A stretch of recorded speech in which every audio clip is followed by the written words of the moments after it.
उस रात मुझे लगा मैं जाग गया हूँ, लेकिन सच ये था कि मैं कभी जागा ही नहीं। अगर आप रात में अकेले ये कहानी सुन रहे हो तो हो सकता है आज आपको नींद ना आए।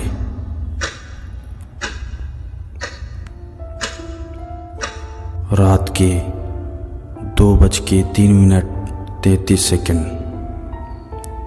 अभिषेक अचानक जाग गया। कमरे में अजीब सन्नाटा था, इतना सन्नाटा कि उसे अपनी धड़कनें साफ सुनाई दे रही थी। उसने करवट लेने की कोशिश की, लेकिन शरीर हिल नहीं रहा था, जैसे किसी ने उसे बेड से चिपका दिया हो, उसकी बिस्तरों से उसको जोड़ दिया हो। उसकी सांसें तेज होने लगी। तभी उसे महसूस हुआ उसके पैरों के पास का गद्दा हल्का सा दबा, जैसे कोई बैठा हो, लेकिन वहां कोई दिख नहीं रहा था। अभिषेक की आंखें फैल गई। गद्दा फिर दबा, इस बार थोड़ा और। धीरे धीरे ये दबाव उसकी टांगों के ऊपर की तरफ आने लगा, जैसे कोई अदृश्य चीज रेंगते हुए ऊपर चढ़ रही हो। उसका गला सूख गया। वो चिल्लाना चाहता था, पर आवाज नहीं आ रही थी। तभी कमरे के कोने से टक टक टक की आवाज आने लगी, जैसे कोई चीज फर्श पर उछल रही हो। उसने आंख घुमाकर देखने की कोशिश की। जो दिखा उसका दिल रुक गया। फर्श पर एक नींबू पड़ा था, धीरे धीरे अपने आप उछल रहा था। टक टक टक। हर उछाल के साथ वो उसके बेड के करीब आ रहा था। और तभी अभिषेक के दिमाग में सुबह दिन की घटना बिजली की तरह चमकी। ऑफिस से लौटते वक्त सड़क किनारे उसने देखा था एक नींबू, लाल सिंदूर, मिर्च, काला धागा। उसके दोस्त राहुल ने कहा था कि भाई मत छू, लोग मानते हैं ये टोटका होता है। अभिषेक हंस पड़ा। अंधविश्वास। और उसने पैर से नींबू को ठोकर मार दी।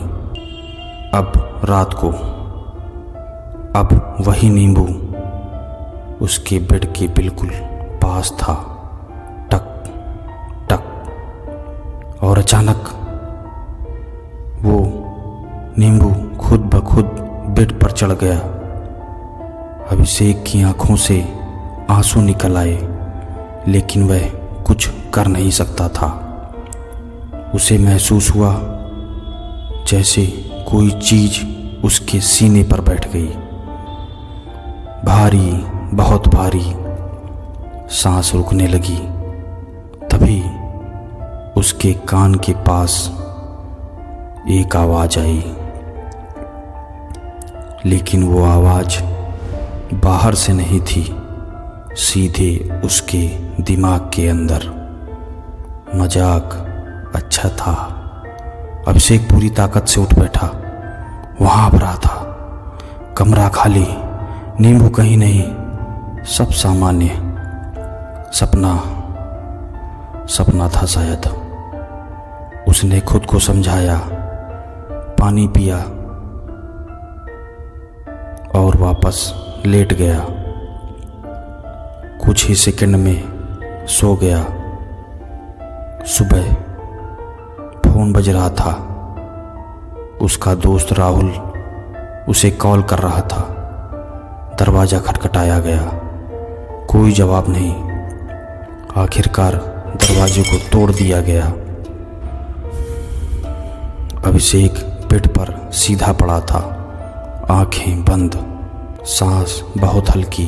डॉक्टर ने चेक किया और कहा, ये गहरी नींद में है, लेकिन अजीब बात यह है, इसे जगाया क्यों नहीं जा रहा। तभी राहुल की नज़र उसके सीने पर पड़ी। कपड़ों के ऊपर हल्का गोल पीला निशान, जैसे किसी नींबू का रस सूख गया हो। शायद अभिषेक अभी भी उसी रात में है। उसे लगता है वो सो गया था, लेकिन वो कभी जागा ही नहीं। इसी तरह की कहानियाँ सुनने के लिए चैनल को सब्सक्राइब करें।